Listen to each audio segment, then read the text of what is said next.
চীন সফরে বাংলাদেশের প্রধানমন্ত্রী তারেক রহমান একদিকে ভারতের সাথে দূরত্ব বাড়িয়ে চীনের পরম বন্ধু হয়ে উঠছে, আবার অন্যদিকে চীনের সাথে সমঝোতাও করছে বাংলাদেশ। কোন গোপন খেলা খেলতে চাইছে বাংলাদেশ এবং চীন? ভারত যখন বাংলাদেশে পুশব্যাক করতে ব্যস্ত, তখন কি চুক্তি করলো বাংলাদেশ আর চীন? তবে কি বড় বিপদ ধেয়ে আসছে ভারতের দিকে? কিছুদিন আগেই বাংলাদেশের পার্লামেন্টে সংসদ জিএম সিরাজ ভারত বাংলাদেশ সম্পর্ককে স্বামী স্ত্রীর সম্পর্ক বলে উল্লেখ করলেন, আর তারপরেই তিস্তা চুক্তি হয়ে গেল খোদ চীনের সাথে। ঠিক কোন দিকে মোড় নিচ্ছে ভারত আর বাংলাদেশের সম্পর্ক? চলুন আজকের ভিডিওতে এই পুরো বিষয়টা জেনে নেওয়া যাক। নমস্কার, আমি কুন্তল আর আপনারা দেখছেন টপ টিপ বাংলা। সম্প্রতি বাংলাদেশের প্রধানমন্ত্রী তারেক রহমান চীন সফরে গিয়ে চীনের প্রধানমন্ত্রী লি চিয়াংয়ের সাথে বৈঠক করেছেন। আর এই দ্বিপাক্ষিক বৈঠকে তিস্তা মহাপরিকল্পনা বা তিস্তা মাস্টার প্ল্যান নিয়ে চীন এবং বাংলাদেশের মধ্যে চুক্তি স্বাক্ষর হয়েছে, যা চাপ বাড়াচ্ছে ভারতের জন্য। কিন্তু প্রশ্ন হলো, কি এমন রয়েছে এই চুক্তির মধ্যে, আর কেনই বা ভারত এত উদ্বিগ্ন বাংলাদেশ এবং চীনের এই চুক্তিতে? কিন্তু এখানে একটা বিষয় পরিষ্কার করে বোঝা দরকার। এটা শুধু তিস্তা নদীর জল নিয়ে কোনো সাধারণ উন্নয়ন প্রকল্প নয়। এর সঙ্গে জড়িয়ে রয়েছে ভারত চীন প্রতিদ্বন্দ্বিতা, দক্ষিণ এশিয়ার ক্ষমতার ভারসাম্য এবং ইন্দো প্যাসিফিক অঞ্চলে প্রভাব বিস্তারের লড়াই। আজকের দিনে যে দেশ নদী, বন্দর, রাস্তা ও রেলপথ নিয়ন্ত্রণ করবে, ভবিষ্যতে সেই দেশই এই অঞ্চলের কৌশলগত নিয়ন্ত্রণও অনেকাংশে নিজের হাতে রাখতে পারবে। আর সেই কারণেই তিস্তার মাস্টার প্ল্যানকে শুধুমাত্র একটি জল ব্যবস্থাপনা প্রকল্প হিসেবে দেখছেন না প্রতিরক্ষা বিশেষজ্ঞরা। তবে ভারতের উদ্বেগের কারণটা বোঝার আগে বুঝতে হবে তিস্তা নদীর অবস্থানটা। সিকিম থেকে নর্থ বেঙ্গলের উপর দিয়ে তিস্তা নদী বয়ে গিয়ে বাংলাদেশে প্রবেশ করে, কিন্তু নর্থ বেঙ্গলের মানুষের কথা মাথায় রেখে সেখানে কিছু বাঁধ তৈরি করা হয়েছে, যাতে সেখানকার কৃষিকাজ ঠিকঠাকভাবে হয়। ফলে গরমের সময় তিস্তার জল আটকে রেখে কৃষিকাজ হয়, কিন্তু ওই একই সময় বাংলাদেশের রংপুর এলাকায় পর্যাপ্ত পরিমাণে জল না থাকার কারণে ভালোভাবে কৃষিকাজ হয় না। আবার একইভাবে বর্ষার সময় অতিরিক্ত জল ব্যারেজ দিয়ে ছেড়ে দিলে রংপুর অনেক সময় বন্যার কবলের মধ্যে পড়ে, ফলে সেখানকার কৃষিকাজ নষ্ট হয়ে যায়। আর এই কথাটা মাথায় রেখেই বাংলাদেশ নিজেদের নদীতে বাঁধ তৈরি করতে এবং নদীর গভীরতা বাড়ানোর জন্য চীনের সাহায্য নিতে চলেছে। এক্ষেত্রে উল্লেখযোগ্য বিষয় হলো, তিস্তা নিয়ে ভারত ও বাংলাদেশের মধ্যে বহু বছর ধরে জলবন্টন চুক্তি ঝুলে রয়েছে। 2011 সালে একটি সম্ভাব্য চুক্তি প্রায় চূড়ান্ত হলেও তৎকালীন পশ্চিমবঙ্গ সরকারের আপত্তির কারণে তা বাস্তবায়িত হয়নি। এরপর থেকে বাংলাদেশ বহুবার বিষয়টি বিশ্বমঞ্চে তুলে ধরলেও কোনো স্থায়ী সমাধান হয়নি। এই দীর্ঘ অনিশ্চয়তার সুযোগ নিয়েই চীন নিজেকে বিকল্প উন্নয়নের অংশীদার হিসেবে তুলে ধরতে চাইছে বাংলাদেশের কাছে। অর্থাৎ যেখানে ভারত রাজনৈতিক কারণে দ্রুত এগোতে পারেনি, সেখানে চীন অর্থনৈতিক বিনিয়োগের মাধ্যমে সেই শূন্যস্থান পূরণের চেষ্টা করছে। বাংলাদেশ ও চীনের মধ্যে তিস্তা নদী নিয়ে যে চুক্তি হয়েছে, তা ভারতের জাতীয় নিরাপত্তার জন্য একটা মস্ত বড় উদ্বেগের কারণ। অনেকের মনে প্রশ্ন জাগতে পারে, বাংলাদেশ যদি নিজেদের দেশের নদী গভীর করে বা বাঁধ তৈরি করে, তাহলে এক্ষেত্রে ভারতের সমস্যাটা ঠিক কোন জায়গাতে? দেখুন, তিস্তা নদীর জল নিয়ে কোনো উদ্বেগ বা সমস্যা কিন্তু ভারতের নেই। আসল সমস্যা হলো জিওপলিটিক্স এবং জিওগ্রাফিতে। বাংলাদেশ চীনের সাথে মিলে যে প্রজেক্ট তৈরি করতে চলেছে, তা ভারতের অত্যন্ত গুরুত্বপূর্ণ শিলিগুড়ি করিডর, অর্থাৎ আমাদের চিকেন নেক থেকে মাত্র 100 কিলোমিটারেরও কম দূরত্বে অবস্থিত। এক্ষেত্রে প্রজেক্টের নাম করে চীন শত শত ইঞ্জিনিয়ার, হাইড্রোলজিস্ট এবং হাইটেক নজরদারি সরঞ্জাম ভারতের সীমান্তের একেবারে নাক বরাবর এসে বসানো যাবে।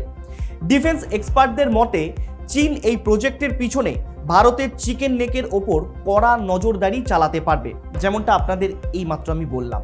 এবং ভবিষ্যতে যদি কখনো যুদ্ধ পরিস্থিতি তৈরি হয়, তবে চীন বাংলাদেশের ওই মাটিকে ব্যবহার করে ভারতের এই চোক পয়েন্টটি ব্লক করার চেষ্টা করতে পারে, যা ভারতের জন্য একটা বড় উদ্বেগের কারণ। এক্ষেত্রে ভারতের শিলিগুড়ি করিডর বা চিকেন নেকের গুরুত্ব বোঝা আরও বেশি জরুরি। মাত্র 20 থেকে 22 কিলোমিটার চওড়া এই স্থলপথই উত্তর পূর্ব ভারতের মোট 8টি রাজ্যের সঙ্গে মূল ভারতের একমাত্র সংযোগস্থল। প্রতিদিন এই করিডর দিয়ে সেনা, রসদ, জ্বালানি, সাধারণ মানুষ এবং জরুরি পণ্য পরিবহন হয়। ফলে এই অঞ্চলের নিরাপত্তা নিয়ে ভারত কোনোভাবেই রিস্ক নিতে চায় না। এক্ষেত্রে নিরাপত্তা বিশেষজ্ঞরা যে বিষয়টাকে সবথেকে বেশি ভয় পাচ্ছেন তা হলো চীনের ডুয়াল ইউজ ইনফ্রাস্ট্রাকচার পলিসি। চীন তো সরাসরি বাংলাদেশে সেনা পাঠাতে পারবে না, তাই তারা এখন প্রকল্পের নামে বাংলাদেশে ঘাঁটি গেড়ে ভারতের ওপর নজরদারি চালানোর চেষ্টা করে যাচ্ছে অনবরত। এর আগেও আমরা দেখেছি আমেরিকাও ঠিক এমনটাই করার চেষ্টা করেছিল সেই শেখ হাসিনার সময়। অর্থাৎ এমন কিছু পরিকাঠামো তৈরি করা যাবে যা আপাত দৃষ্টিতে সাধারণ মানুষের উন্নয়ন বা বন্যার হাত থেকে বাঁচার জন্য মনে হবে, যেমন গভীর বাঁধ, জলাশয় বা হাইওয়ে। কিন্তু যুদ্ধ বা উত্তেজনার সময় সেগুলোকে খুব দ্রুত মিলিটারি বেস বা সামরিক ঘাঁটিতে রূপান্তর করা সম্ভব হবে। এর আগেও বিশ্বের বিভিন্ন জায়গায় চীনের বিরুদ্ধে এরকম অভিযোগ উঠেছে। প্রথমে উন্নয়ন প্রকল্প এবং পরে সেই অবকাঠামো কৌশলগত বা সামরিক প্রয়োজনে ব্যবহার করে এসেছে, এমন আশঙ্কা বহু দেশও প্রকাশ করেছে। যদিও চীন সবসময় দাবি করে তাদের বিদেশি প্রকল্প শুধুই অর্থনৈতিক উন্নয়নের জন্য, এছাড়া আর কিছুই নয়। কিন্তু আন্তর্জাতিক রাজনীতিতে শুধু ঘোষণার ওপর নয়, সম্ভাব্য সক্ষমতার ওপরও নজর রাখা হয়। আর সেখানেই ভারতের উদ্বেগটা তৈরি হয়ে যাচ্ছে আরও অনেকটা বেশি পরিমাণে। আচ্ছা, যদি এই চুক্তি পুরোপুরি বাস্তবায়িত হয় তবে কি প্রভাব পড়তে চলেছে ভারতের ওপর? দেখুন, ভারতের ওপর যে প্রভাবগুলো পড়তে চলেছে তা হলো: 1. Security threat. চিকেন নেকের সুরক্ষায় ভারতকে অতিরিক্ত সেনা, এয়ার ডিফেন্স সিস্টেম এবং রাডার মোতায়েন করতে হবে। এতে ডিফেন্স বাজেট এবং অভ্যন্তরীণ চাপ দুটোই বাড়বে। 2. স্ট্র্যাটেজিক বন্দি। চীন ইতিমধ্যেই পাকিস্তানের গোয়াদার এবং শ্রীলঙ্কার হাম্বানটোটো বন্দরে বসে আছে। এবার ভারতের পূর্ব দিকেও তারা জাল বিছোতে চেষ্টা করছে। অর্থাৎ 3 দিক থেকেই নজরে থাকবে ভারত। এবং 3. জল নিয়ন্ত্রণের ভয়। তিস্তা একটি আন্তর্জাতিক নদী। চীন যদি বাংলাদেশের অংশে বড় বড় জলাশয় বানিয়ে ফেলে তবে পুরো অঞ্চলের ওয়াটার ফ্লো বা জলের প্রবাহ তারা নিয়ন্ত্রণ করতে শুরু করবে। 4. কূটনৈতিক চাপ। ভারত যদি বাংলাদেশকে কৌশলগতভাবে নিজেদের ঘনিষ্ঠ মিত্র হিসাবে ধরে রাখতে না পারে তাহলে দক্ষিণ এশিয়ায় চীনের প্রভাব আরও দ্রুত বাড়তে পারে। এতে নেপাল, শ্রীলঙ্কা, মালদ্বীপ এবং মিয়ানমারের মতো দেশগুলো ওপর চীনের প্রভাব বৃদ্ধির সম্ভাবনা থাকবে, যা ভারতের বর্ডার এরিয়ায় নতুন করে উত্তেজনা তৈরি করতে পারে। তবে এক্ষেত্রে ভারত কিন্তু হাত গুটিয়ে বসে নেই। 2024 থেকে 2026 সালের মধ্যে ভারত বাংলাদেশকে পরিষ্কার বার্তা দিয়েছে যে এই সংবেদনশীল এলাকাগুলোতে কোনো বহিরাগত বা তৃতীয় শক্তির উপস্থিতি মেনে নেওয়া হবে না। পাশাপাশি চিকেন নেকের ওপর নির্ভরতা কমাতে ভারত ব্যাকআপ প্ল্যানও তৈরি করে রেখেছে। কালাদান মাল্টি মোডাল প্রজেক্ট এবং বাংলাদেশেরই চট্টগ্রাম বন্দর ব্যবহার করে উত্তর পূর্ব ভারত রাজ্যে পৌঁছানোর বিকল্প পথ তৈরির পরিকল্পনা করছে ভারত। শুধু তাই নয়, ভারত উত্তর পূর্ব ভারতের সীমান্ত এলাকায় নতুন রাস্তা, রেলপথ, টানেল, সেতু এবং সামরিক অবকাঠামো তৈরির কাজও দ্রুত গতিতে এগিয়ে নিয়ে যাচ্ছে। পাশাপাশি ড্রোন, রাডার এবং স্যাটেলাইট নজরদারি আরও শক্তিশালী করা হচ্ছে।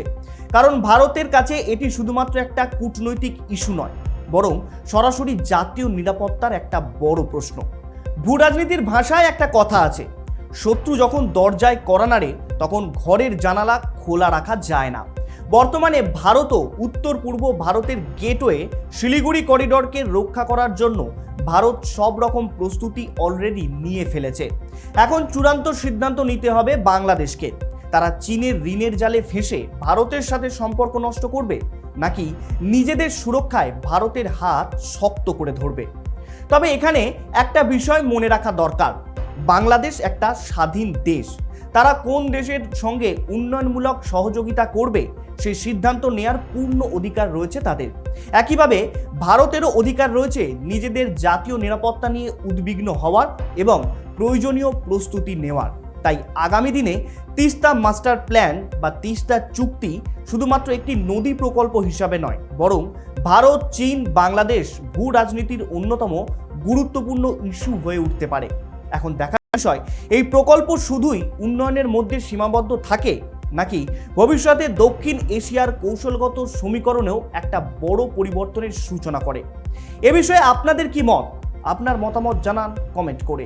এরকম বিস্তারিত আলোচনার ভিডিও পেতে এখনই সাবস্ক্রাইব করুন আমাদের চ্যানেল টপ টিপ বাংলা। ধন্যবাদ।